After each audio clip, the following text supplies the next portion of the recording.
Good morning, good afternoon, good evening, and most importantly, happy SEL Day 2026 to all of our folks in the audience to hear today. I am David Adams, Chief Executive Officer, and this is our official SEL Day 2026 kickoff celebration.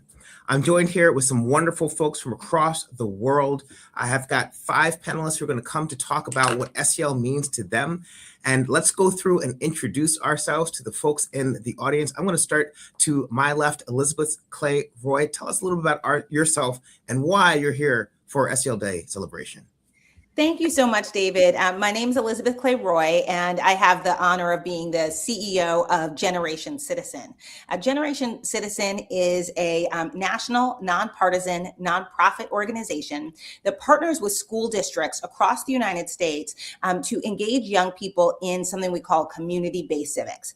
Basically, we believe that the best way to learn how government works is to roll up your sleeves and start engaging with it, start problem solving. And so we have a curriculum and teacher professional development for middle schoolers and high schoolers to really get engaged. And I look forward to talking more about that and how I think SEL is an essential both stepping stone and component of effective civic learning. So incredibly excited to be here today. Fantastic, Elizabeth. We are so excited to have you here talking about civic development, skills for community. I'm going to move over to Dr. Maurice Elias from Rutgers SECD Lab. Dr. Elias, can you introduce yourself and tell us why you're excited about SEL Day 2026? Absolutely. So I'm here primarily as the board president of SEL for US, the Social Emotional Learning Alliance for the United States, which is group of 24 states that work together as a network to promote social emotional learning on the ground in schools. And this day is a culmination of work done by all those states and so many people literally working since SEL Day 2025. And we're excited to see the fruits of this day in the SEL Day Summit webinars and other events. Thank you, Dr. Elias. Very excited to have you here today. And from Colombia, do we have a student? Juan, tell us a little about what you're doing and why you're excited about SEL Day 2026. Okay, hello, good morning all. My name is Juan Aristizábal. At this moment, I'm studying visual communication design, and SEL learning has been part of my life since like 2020s or so. My school start using this process and this model to introduce us to this world of the amazing empathy and compassion, like being in the position of others, learning how you can control yourself. And this will help me a lot in the future. And at this moment at the university, that is a little bit difficult, but I'm so excited to be here today and share with us everything. So Juan, thank you so much. We're so excited to have you coming in. Now, what time is it over in Colombia? Here it is like 9 a.m. 9 a.m. It's 9 a.m. here in New York City, so we are all synced up. Thank you for beaming in. I'm going to move over to our last panelist, João, coming in from Brazil. Yes, from Brazil. Oh, nice to meet you. I'm very excited to be here. I'm part of Gaia Mais, or Gaia Plus in English. I live in Brazil. We are an NGO for education based on compassion. So we have programs with vulnerable kids, with teachers, with the LGBT community, and SEL learning, and also compassion is a base for everything that we do here in our NGO. And I'm very excited to be here.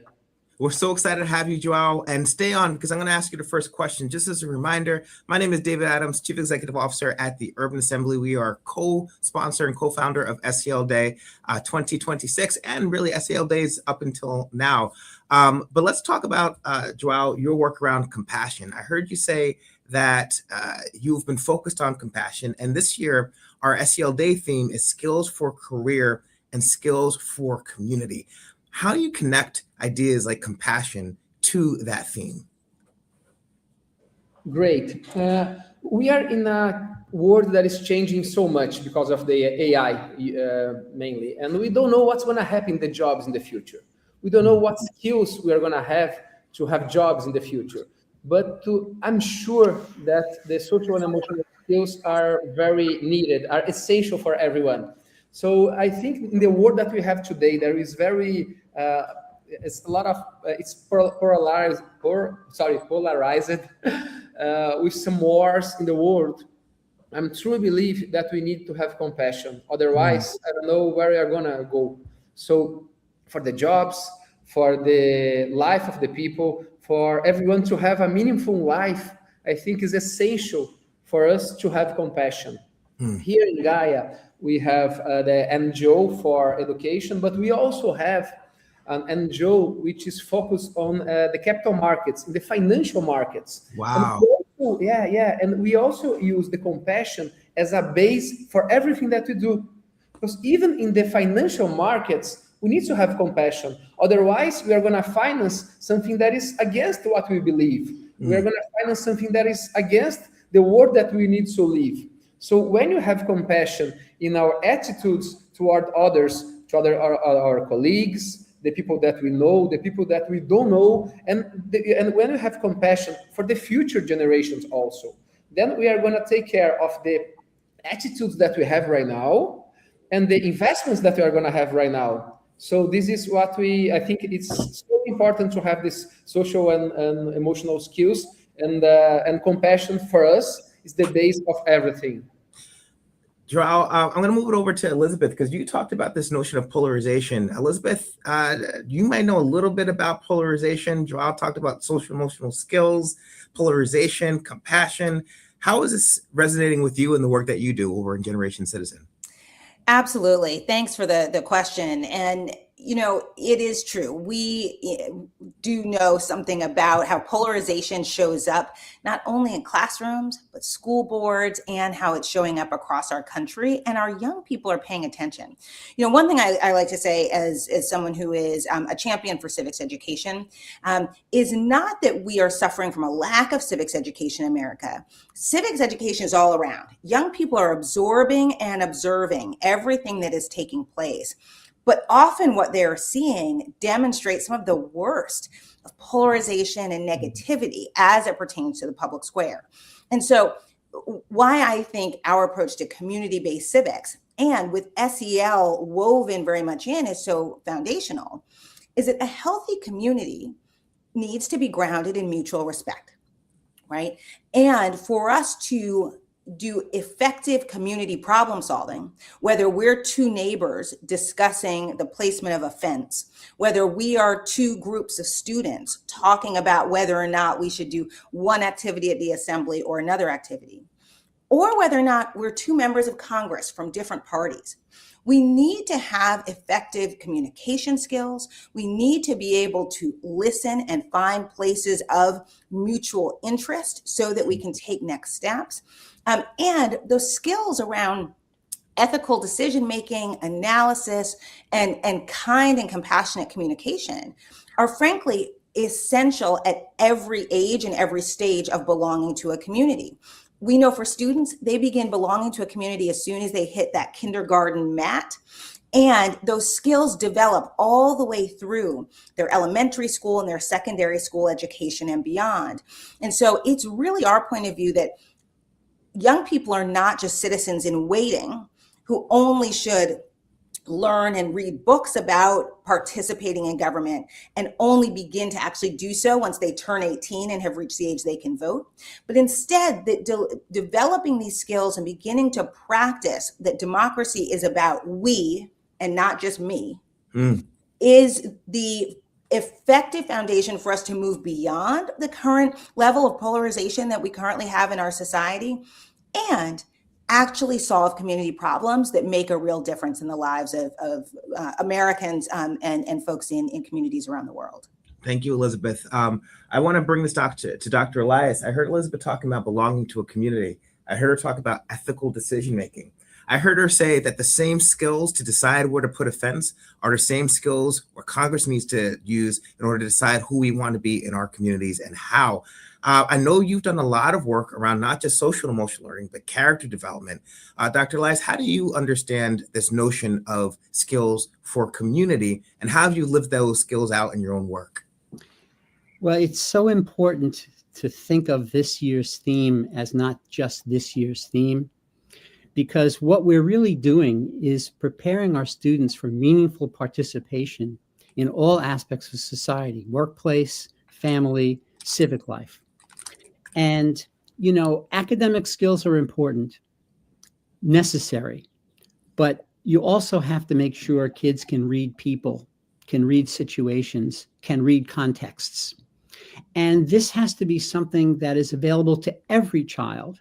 Every single child needs to be able to have these skills, because without that, we don't get skills for meaningful participation.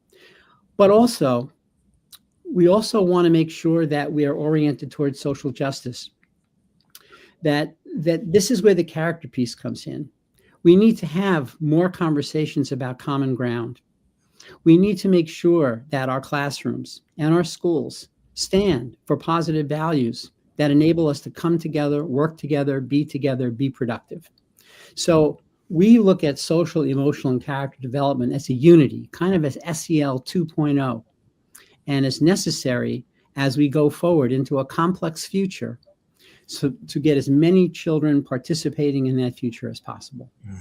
And thank you, Dr. Elias. Juan, I want to bring it over to you. I hear people talking about students. I hear people talking about children. I hear people talking about the future of our country, the future of our world. But you're right here, right? We're talking about you. So let me bring you on stage. How do you see this notion of social and emotional skills helping you solve problems in your own life from the mouth directly of Juan himself? Okay, I've been using like these skills I have learned with the SEL learning model. At the university, it has been a little bit difficult because at the beginning, I have to move to another city and I have not with my family at this moment, and I have lived with them all my life.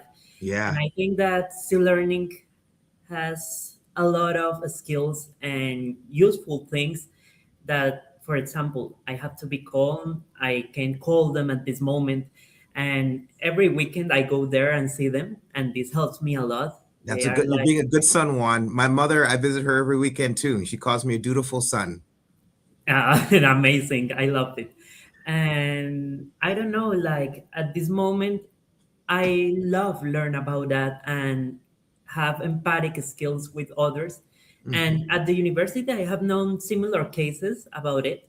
And there are a lot of people that cannot go to visit their own family at the weekends because they are like so far. Yeah. But using the SEL learning skills at the university, like at time of doing homeworks or at dispositions, it has helped me a lot. And I'm very grateful with it. And I'm so happy to be here and share with you like these kind of things. And for example, one thing that I normally do is that on Wednesday, I go to a meditation sessions of the university. And there I have met a lot of people, are really good people that in this moment I call them like one of my best friends. And the teacher, like at the beginning, we read like a reflection, and the reflection is very related to the learning skills. And this helped me to remind how these useful things I have learned in my life, in my school life specifically, has helped me to be the person I'm at this moment. So that's it, I think. Well, I think you're a great person, Juan, and I'm excited to hear about how not only did you communicate, build relationships, but maintained relationships and being inspired by some of those concepts of social emotional learning. Dr. Elias, I want to go back to you because as I hear Juan talk about being in relationship with his parents, being in a relationship with folks in his school, I'm struck by a lot of the research around social isolation and how social isolation has increased. And so I want to think about this idea of skills for community, but also our ability to be in community with each other in order to reduce some of that social isolation. What do you think social emotional learning what role does social emotional learning have to play in terms of social isolation? Well, let me talk in terms of one element that is Juan's professional focus, visual communication. One reason that people are isolated is because they are not comfortable communicating with other people. And one of the takes that we have now is the importance for kids to learn audience-focused communication. In other words, no matter how smart I am, I've got to communicate what I know to other people. In order to do that, I need to be thinking about their situation, their context, their time constraints, my time constraints. Audience-focused communication is one sort of meta skill area that is a way to break out of social isolation and break into community. Audience-focused communication, kids don't recognize this until we share with them, includes things like when I raise my hand to talk in school, who's my audience? I've got teachers, I've got peers. What am I going to say? How do I want to come across? How do I look sitting at my desk? How do I look when I walk into the building, depending on what I wear? We are constantly communicating with other people. And being focused on what our communication means for other people is an important meta skill that is so critical now. And visual communication, which is ubiquitous in this world of screens, is a big part of that. Thank you, Dr. Elias. Elizabeth, what are your thoughts on this? Yeah, I so appreciated what Dr. Elias just said, and what feels to me like an important bridge or something we think about when we talk to students is that they have agency, right? In all of those circumstances that you just named about how they are seen by others. And as we think about how they're showing up as budding community members and leaders, it is they have agency, and that the steps they take, the actions they take can influence the environment around them and can influence how people see them. I think the other piece that, I've been thinking about, belonging and effective engagement in social environments is so central in not only the era of screens that we're in, but also the post-COVID era, where we're still navigating and having children and teenagers who have had less in-person engagement with peers. And that is a part of their lived experience and a part of the experience that schools need to proactively overcome. And it is especially important that we double down and triple down on investment in social emotional learning in ways that are not to the side of what's happening in students' academic and extracurricular lives, but woven in so that it reaches all students, and that so that students develop, as Juan described so beautifully, the skills and tools of resilience, so that wherever you find yourself, whether that's in your dorm room or in the classroom, that you have the tools to make sure that you are able to engage most fully, engage with a sense of belonging, and move forward and communicate in a way where you feel pleased with the way others have heard you.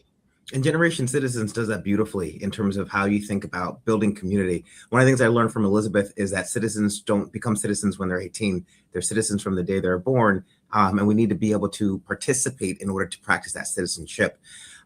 João, I want to turn it over to you. I think I heard you say that you wanted the financial markets to be compassionate. I don't know that that is two words that I would put together for any given Monday. Can you tell us a little bit more about compassionate financial markets? Did I get that right? Yes, for sure. All right. Yeah, it's a pleasure to. For instance, today we are going to raise money for a cooperative of family farmers, which is part of the largest social movement in the world, which is called MST, the Landless People who live in Brazil. And they have some cooperatives, and they produce food, agroecology food, organic food. So when for instance, today at night, we are going to launch this investment. So everyone here in the country is going to be able to invest starting at around $200 in this cooperative. And then they're going to have an interest. Is this like a stock market though? Did I get that? Kind of, yeah, because it's a fixed income. So we are going to lend money to this cooperative. So you can put money in a bank, and this bank can finance guns, can finance bombs, can finance chemicals. But also in our case, we understood that what we do with our money matters. So when we finance something that's gonna go, in this case, we are gonna generate income for low-income people. We are gonna generate food, organic food. So, and so in this case, this kind of cooperative, and many times they don't have access to the big banks. So because they're linked to a social movement, because they are, many of them are usually Black people, and we are a country that many times are racist. So in this case, we open to everyone to invest on it. So when we understand that what we do with our money matters, and we can we can invest our money in a compassionate way, everything changes. Because unfortunately, what drives the world is the money. So all of these wars and everything, it's the money. They are looking for money and power. But and in many times they use our money against the things that we believe, that the word that we believe. So when we open this kind of option, it's incredible. So this is what we are creating here in Brazil, and it's very successful, really. That's amazing. And we are not linked to any any bank, any brokerage firm. So it's something very directly between the cooperative and the investors. I'm gonna take this back to Dr. Elias for a second, because you talked about SEL 2.0. João talks about investing money in things we care about. Elizabeth talks about values. Juan talks about who he wants to be in community with his parents and with his other students. I'm hearing not just a skill conversation, but something a little bit deeper underlying that. Dr. Elias, you want to just elevate some of that to the surface for us? One of the things that we know for sure, increasingly through research, but just because we know it, is that people want to matter. People want to feel as if they're significant. People want to feel as if they're making a positive contribution to the world and life around them. They want to have what we refer to as a positive purpose. And we, I think, are sometimes too quick to try to fix children and too slow to want to inspire children. And if we have conversations with children about sources of inspiration and help them begin to see their positive purpose, we then increase the likelihood that they're going to want to build their academic and social skills. Because if I don't see a future for myself, if I don't see a pathway, why would I want to engage in the difficult chore of learning? So this I think is what we mean by elevating the broader notion of character. It's the concept of positive purpose and the fact that every one of us wants to matter and have significance. Sadly, that drive is so important that when I don't have a positive pathway to do that, I'll take a negative pathway, which is why the climate of our schools and classrooms becomes so important, so that there's not a draw toward a negative peer group and negative expression of purpose. We have to remember, kids are oriented toward positive purpose. If we give them the path, they will take that path. If we give them no path, they will take a negative path. But they won't remain without a sense of purpose. That's so deep. I think I remember reading an article where kids like talked about what they wanted to be and their purpose, and most kids thought that other kids were more negative than they were. And when they actually read what other people were saying, most folks were like, hey, I want to do something, I want to be great. And narratively, a lot of the kids thought like they were the only ones who were positively like organized. But in fact, most kids really wanted to do good things in the world. It's just that the narrative is kind of shifted by maybe one or two examples that captures people's imagination. Let me give you a quick example of this. I work with Elizabeth. I work with a school where they gave all the kids a tile, like a 4x4 tile, and asked them to draw on the tile what they wanted to become. And kids drew firemen and police officers and doctors and lawyers. One kid drew a dog. The child study team and the professionals were worried about this kid. Why would this kid want to be a dog? Finally, it occurred to someone to ask the child, why did you draw a dog? And the kid said, well, I want to be a dog because everybody loves dogs. Everybody treats dogs kindly. Nobody yells at dogs. And so it just shows you how deep this need for compassion, acceptance, warmth is among everyone, starting with an early age. Elizabeth, you want to get in there? Thank you, Dr. Elias.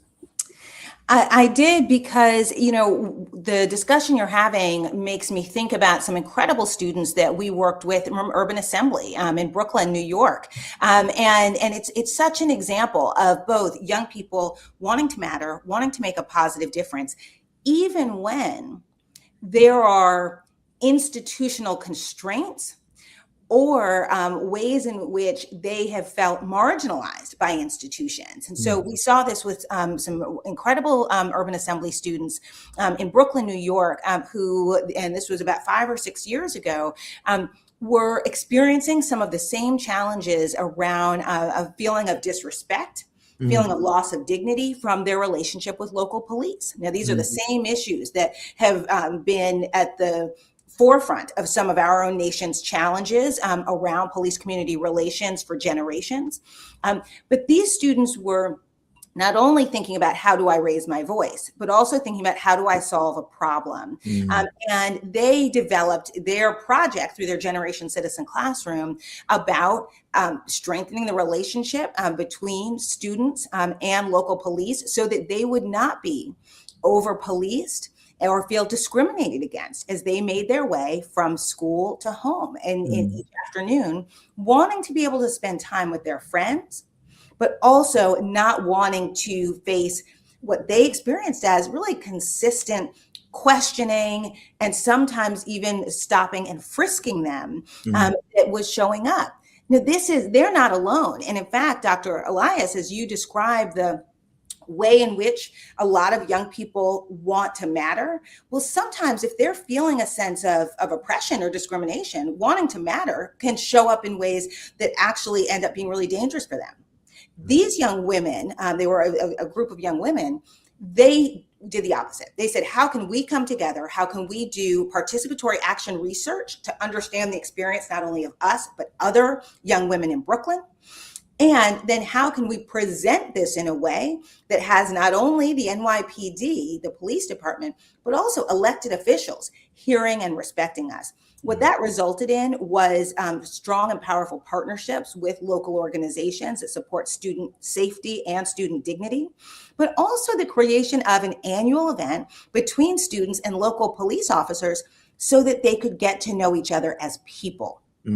That is, to me, the heart of the intersection between social emotional learning and civic development for young people in a way that's so powerful, so durable, and has positive effects for thousands of other Brooklynites, right? And so when this is really unlocked in powerful ways together, there are positive ripple effects for entire communities.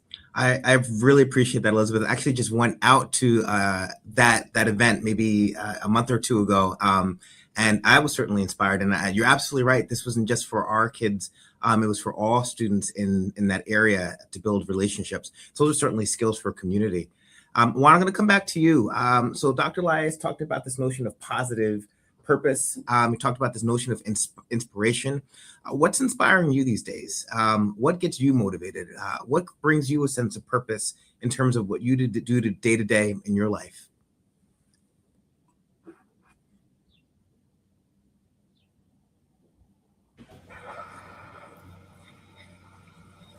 Okay. What inspires me every day is like helping others. I think that you must, I don't know, like the feeling of help doesn't, and not thinking about what you receive about it is like the most grateful feeling I think you would have in the future.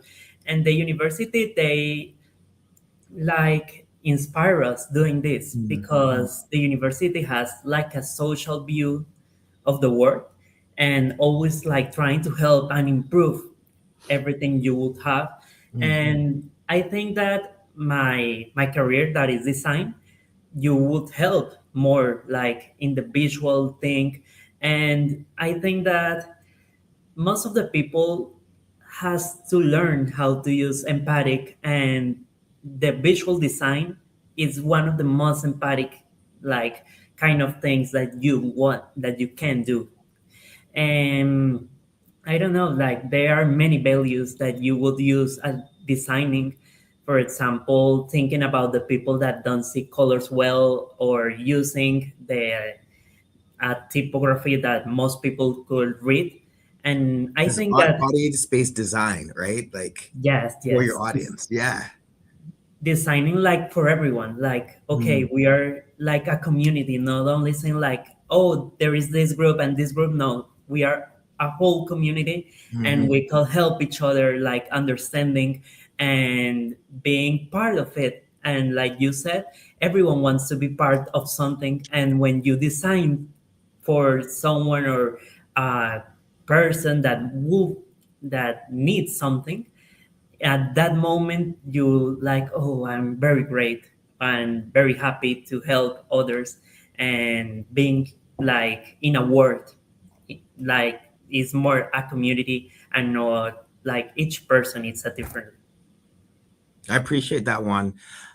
Folks, if you're just coming in, we're talking about what it means to belong. And if you're here today, you are belonging to SEL Day 2026. We're very excited to be having this conversation with folks across the world.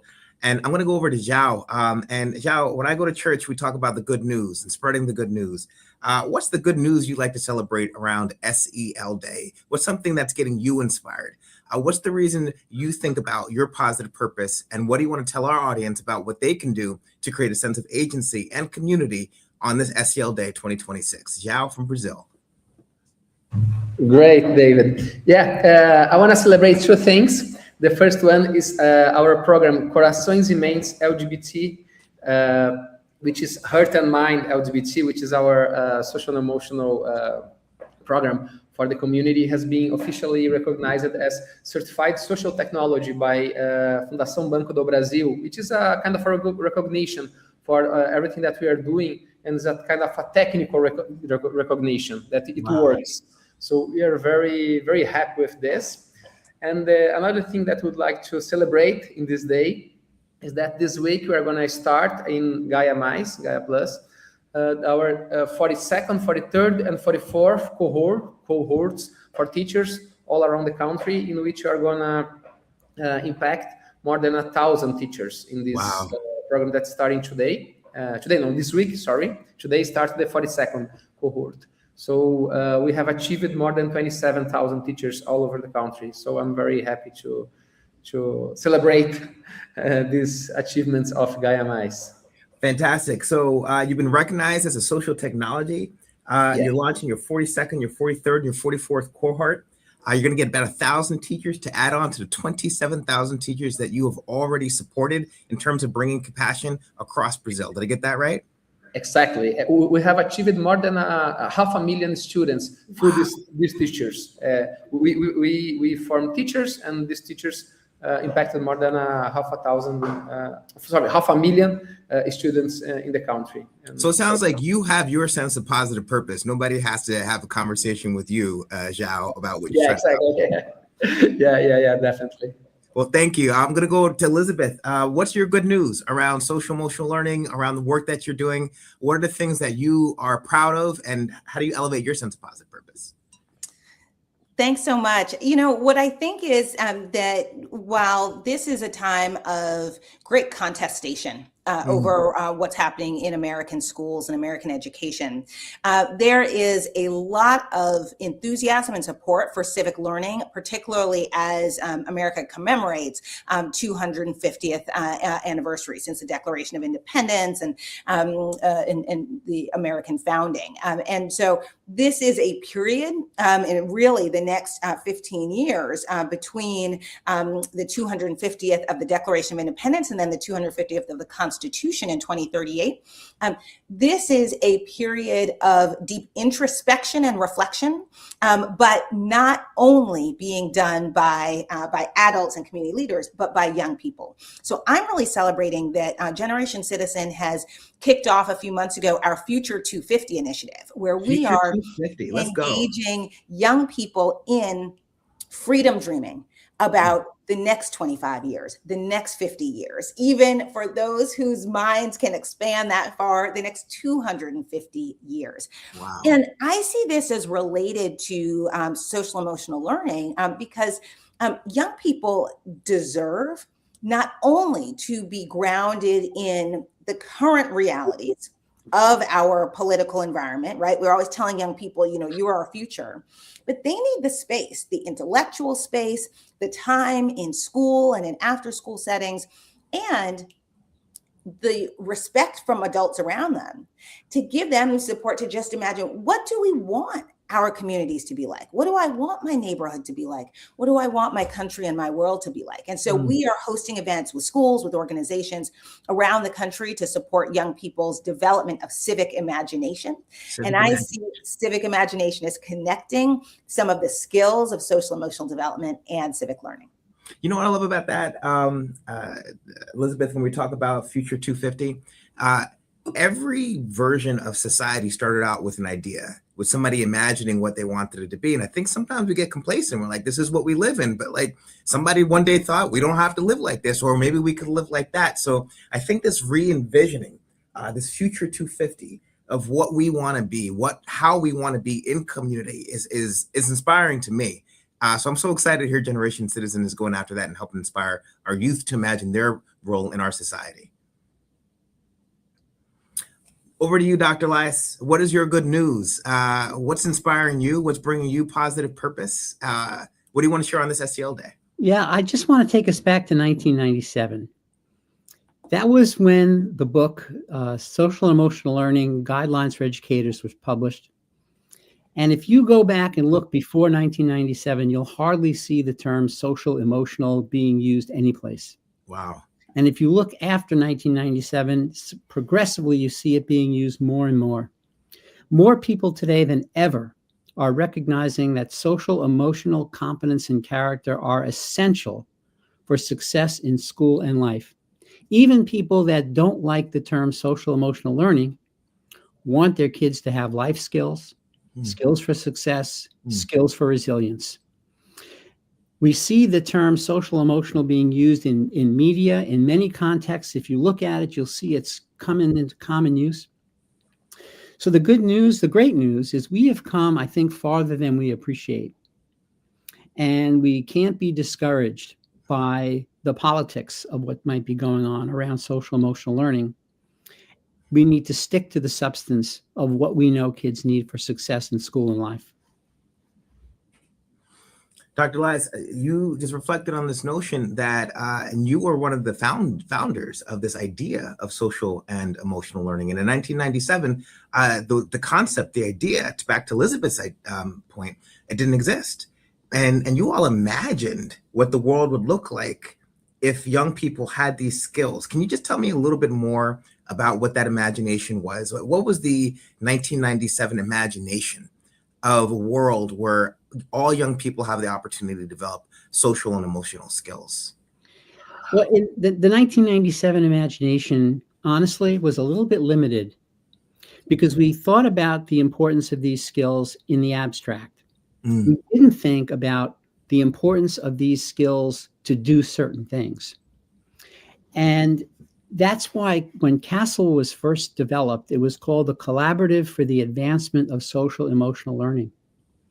It changed its name to the Collaborative for Academic Social Emotional Learning because we recognize the fact that these skills are not just skills, but they're skills to help you reach your valued purpose. So they're skills for academic learning, they're skills for artistic accomplishment, they're skills for civic achievement, they're skills for social justice. And I think that's what developed since 1997 was the understanding that these skills are embedded in what it is we want to do.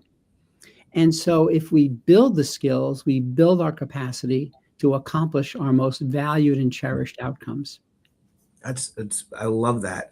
João, I want to come back to you, and I want to think about valued and cherished outcomes. You centered your work around compassion. How do you see the world changing if we elevate compassion as a valued and cherished outcome for our society? Yeah, I think it's a kind of it's essential for the future of the humanity, really, for me. Compassion is about humanity, is about connection. Mm-hmm. We are not alone. Everyone want to have a meaningful life. Everyone want to have a life that is worth living, and really, without compassion, I think it's kind of impossible to have a meaningful life. Because if you have a selfish life, you're going to lack something. And even for the future of humanity, because if everyone thinks that we are alone, that we don't need others, we are a community. We are here today because we live it together. When you are born, we need others. When you are older, we need others. And always we need others. Mm-hmm. I do not produce my food, as I give an example. I need someone that's going to produce the food, carry the food, prepare the food. You don't have a cow back that you slaughter every 2 weeks or so?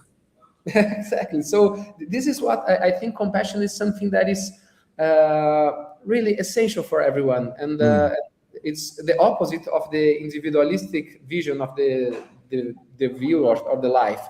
So this is why it's so important to have this SEL day and then to spread this kind of attitude, this positive attitude, which is going to be good for everyone, really. I appreciate that, João. I'm going to bring you up on Juan as well. I want you to think about valued purpose. And I want you to think about where you've seen people live out their valued purpose in your life and how that's helped you or helped somebody else solve a problem.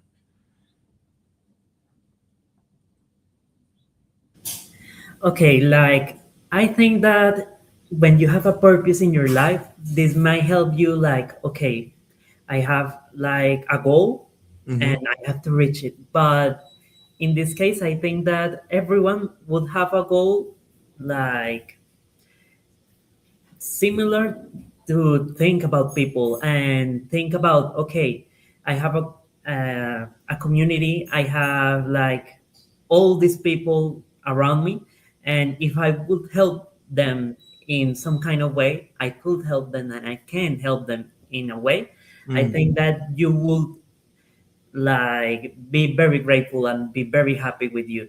And thinking about people that inspires me, for example, my mother, she is like a coordinator at school, and she has a really difficult work, but she's really happy to help like students, and the students that go to that school, they like see them like a mother, like me. And I think like, oh, You ever get jealous, Juan? You're like, it's my mom. no, I think that it's very grateful. I'm very happy that they can see like my mother, like a mother for them, because maybe their real mothers doesn't like connect with them. And I think that when you find someone like my mother that you can tell them their problems, like being a helpful people, and I don't know, I think that I'm very grateful and having my mother. She's like my biggest inspiration at this moment.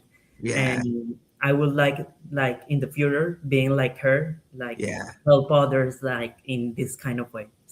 That's beautiful. And I hope that your mom has a chance to see this. It's always important. I have a 12 and 13-year-old for your parents to feel like they're doing an okay job. So if I could offer any advice, just let your mom know how much she means to you. And I'm sure that'll make her whole day. Elizabeth, I want to come back to you because you talked about problem solving. And you talked about the example from Brooklyn, the Urban Assembly students, and you said they weren't just advocating, they were problem solving. We talk about skills for community, skills for workforce, skills for community, skills for career. Can you help me understand how problem solving comes to bear when we are trying to build up these skills and for what purpose we are solving problems for in context of civics and community? Sure.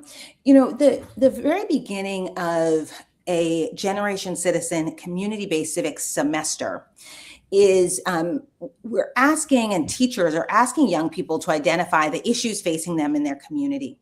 and not just pulling from the headlines. And that's by design. It is talk about the real issues that you and your friends are talking about and are want to address. And then students are listing out dozens of issues. And as they go through a process of research, root cause analysis, selection of the issue, where they come to consensus on the issue before they begin the process of working to solve it. But the reason it's so important, both that students choose the issue themselves and that it is grounded in their lived experience, is that too often what's happening in our politics is that instead of solving problems, we're trying to change people. Right? Instead of addressing, okay, our concern is a safety issue. Our concern is a transportation issue. Our concern is having access to the health supports we need. What's happening in the larger society is constant blaming, finger pointing, and looking at the past. As we are trying to support students to bridge and develop to first develop a set of analytical skills, critical thinking skills, research skills, right? And then bridge those with, as Dr. Elias talked about, reading people and contexts. It's then thinking about, I'm not just focused on blaming the mayor, right? And saying the mayor hasn't done X, Y, Z. So we're going to go and blame the mayor and tell the mayor why he's done something wrong or she's done something wrong. But instead, we're going to use our power of analysis and research skills and deeper root cause analysis. And we're going to identify, here's what it would look like to solve the problem. So we're not concerned about the political parties involved. We're not even necessarily at the forefront concerned about whether or not leaders have supported this in the past. We're focused first on what is our understanding of the issue, how does it impact us as community members, and what are the solutions we propose. And then from that point of being solutions oriented, we are then identifying, okay, who are the people in government who are appropriately positioned to make a sustainable and durable change on this issue? And how can we present to them in a way that will be compelling based on their own interests and objectives? And that's where they're doing the incredible work of, understanding the budgets in their community. That's when they're looking to see about, okay, is this a new mayor who's coming in and therefore might be more predisposed to wanting to hear from, young voters, for example, young people. And we then, from the perspective of solving the problem, not blaming the people, and having done deep, rigorous analysis that puts them as experts at the table, they are then working to make durable and consistent change in a way that is grounded in wanting their community to be better and stronger. Solving the problem, not blaming the people. I wrote that down. I might put that on my wall back here. So when I have my staff conversations, we can ground ourselves in a common purpose. João, you talked about social technology and being recognized as a social technology. Is that like Facebook? Is it like a media company? Like what does that mean to have social technology, and what's the role of problem solving in SEL in this notion of social technology? Great question. Thank you. It's not because we used to think of technology as something of technical or gadget and etc. But social technology is a human technology, a technology of connection. And it's a kind of technology that we don't use kind of a computer. It's a technology in a way in which you're going to create connection with, in this case, with the LGBT community. In this case specifically, all of the interactions that we have are personally. So we go to the places to give this kind of training program for the people, to care for the people, to listen for the people. So it's a social technology without the technology that we use to think of technology, social media. No, it's a social technology. It's a very social and human technology, let's say. I appreciate that. And I'm going to bring Dr. Elias into this. And Maddie, you can start to throw some questions in the chat. We can take some questions from our audience. Dr. Elias, João talked about a social technology that's not material. We don't hold it. What are your thoughts about this notion of problem-solving technologies that apply to the social sector? Because we got engineers, they build stuff, but I think we have social engineers on this call, and I think we're trying to build something as well. But tell me what your thoughts are on that notion. You're on mute, Dr. Elias.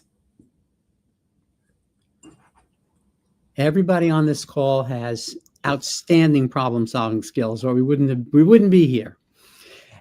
And I think that problem-solving is a social technology. And it's a social technology that kids need to learn from early in life.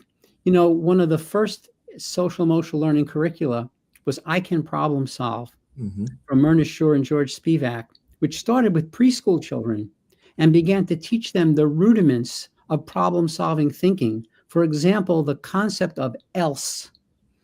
Else is such an extraordinary concept because it means that your first idea isn't the only idea. Something else is possible. And when kids start thinking something else is possible from an early age, well, when it comes time to look for solutions to problems that are complex, they're asking themselves, well, what else? What else? Maybe there's something else. Problem solving is one of the most ubiquitous, important skills we can teach our kids.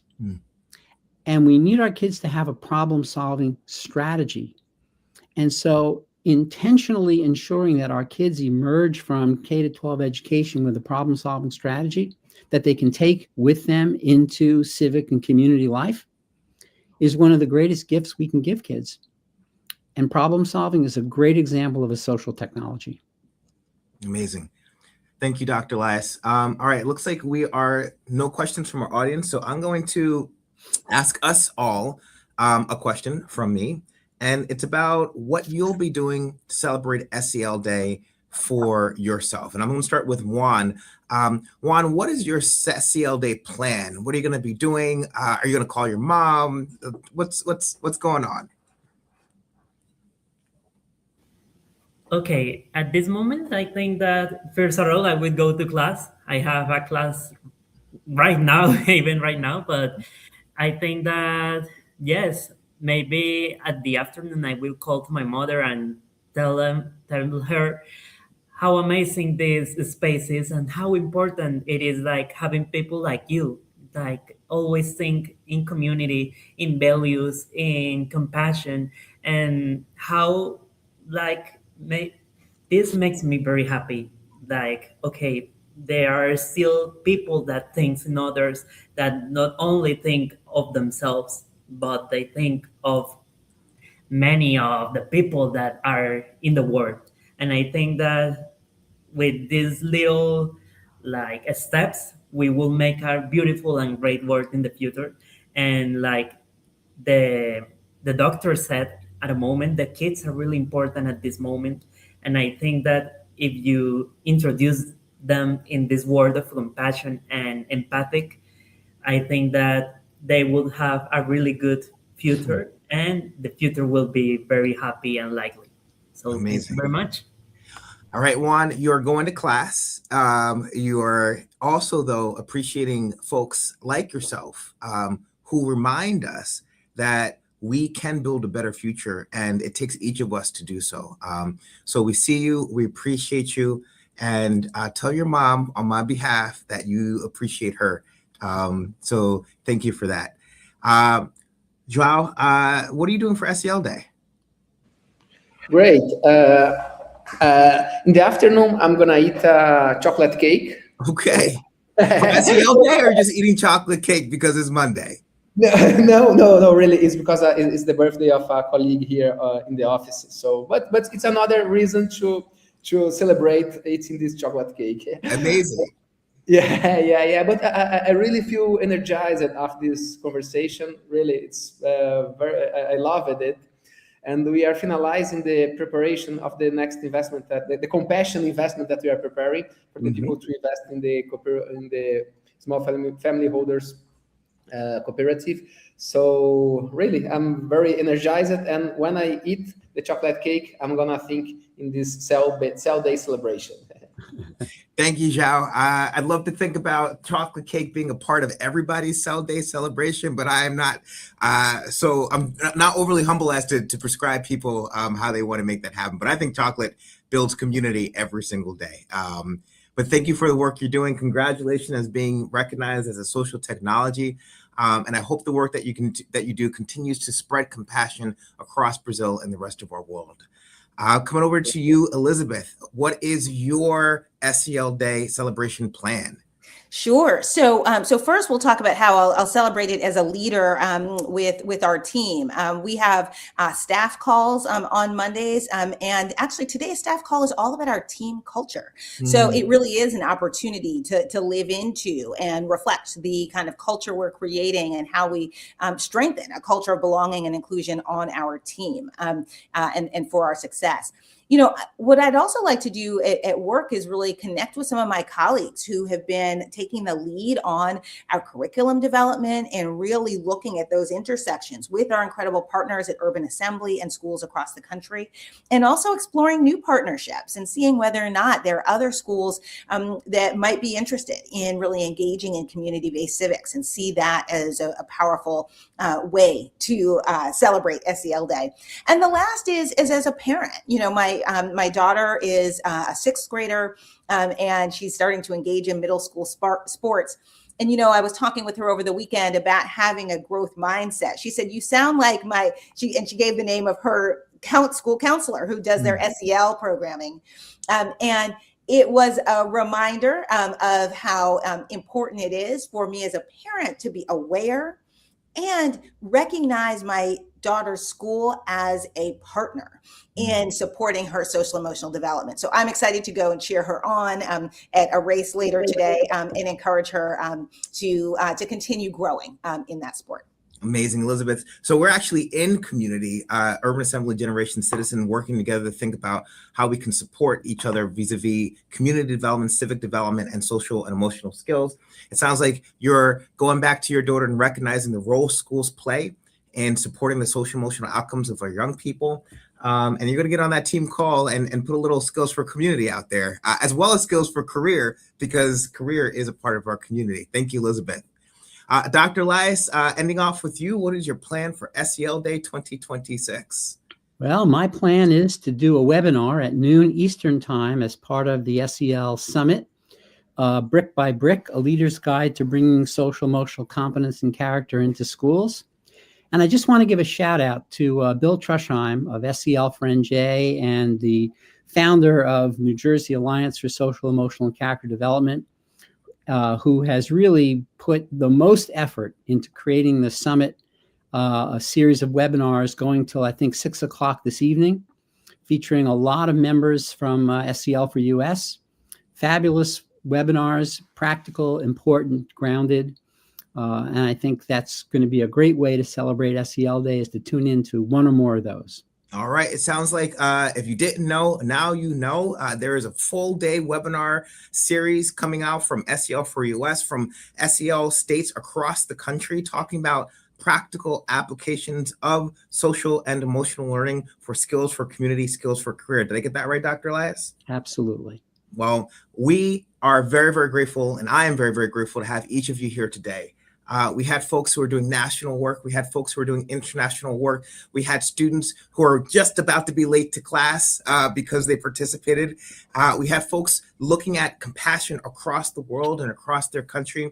And I'm here to tell you, as the Chief Executive Officer at the Urban Assembly, that this is just the beginning. We've been doing this work for multiple years, as Dr. Elias talked about, 1997, and we've come a long way, and we have a long way to go, but it will happen because of you. Your dedication, your purpose, your passion can make this world a better place. I want to say thank you to our sponsors who have helped put this on today. I want to say thank you to all our panelists, and I want you to join the next panel at the top of the hour. You'll see the link down in the YouTube session below.